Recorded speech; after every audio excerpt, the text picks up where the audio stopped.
ओम श्री गुरुवे नमः। रहस्यमय ज्ञानगंज की अद्भुत यात्रा के वृत्तांत का 35वां अध्याय।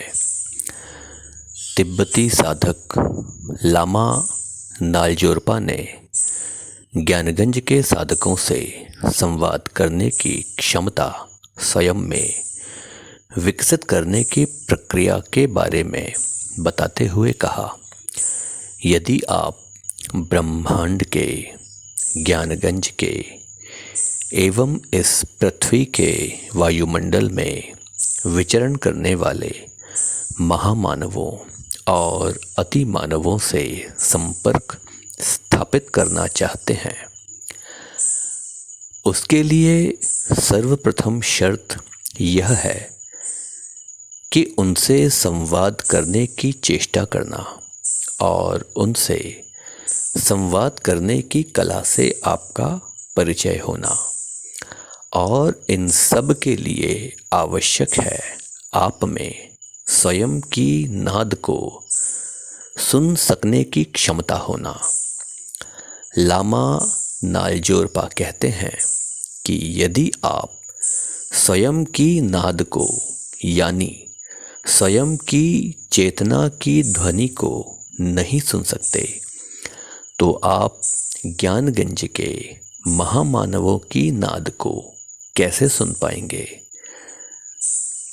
लेकिन जैसा कि पिछले 32वें, 33वें और 34वें अध्याय में यह बताया गया है कि ओम के उच्चारण के माध्यम से आप स्वयं के और ब्रह्मांड के महामानवों की नाद को सुनने की क्षमता स्वयं में विकसित कर सकते हैं। ओम के उच्चारण के दौरान जब आपका स्वर यंत्र, आपका नासिका रंध्र और आपके श्रवण यंत्र स्पंदित होने लग जाएं, तो सर्वप्रथम आपको इन तीनों यंत्रों से व्यर्थ प्रवाहित हो जाने वाली ऊर्जा का संचय करना होगा।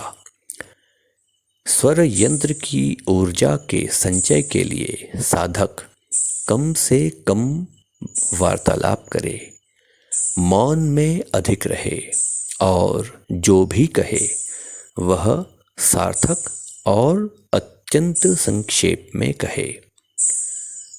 लामा नालजोरपा ने बताया कि साधक के नासिका रंध्र से व्यर्थ प्रवाहित हो जाने वाली ऊर्जा के संचय के लिए संपूर्ण और गहरी श्वास लेना चाहिए। यानी जब साधक श्वास अंदर ले तो उसका वक्ष स्थल फैलना चाहिए और जब श्वास छोड़े तो उसका उदर क्षेत्र फैलना चाहिए। श्रवण यंत्र की ऊर्जा के संचय के लिए नालजोरपा ने बताया कि जब साधक का स्वर यंत्र स्पंदित होना शुरू हो जाए तो यह जान लीजिए कि इस स्पंदन की ऊर्जा के अवशोषण की प्रक्रिया को यदि साधक ने नहीं अपनाया तो यह ऊर्जा संचय के बजाय व्यर्थ बाहरी वातावरण में प्रवाहित हो जाएगा। श्रवण यंत्र की ऊर्जा के संचय के लिए साधक अपने कान में अधिक से अधिक समय के लिए रुई को फंसाकर रखे ताकि श्रवण यंत्र से स्पंदित होने वाली ऊर्जा साधक के शरीर और उसके मस्तिष्क के द्वारा अवशोषित की जा सके।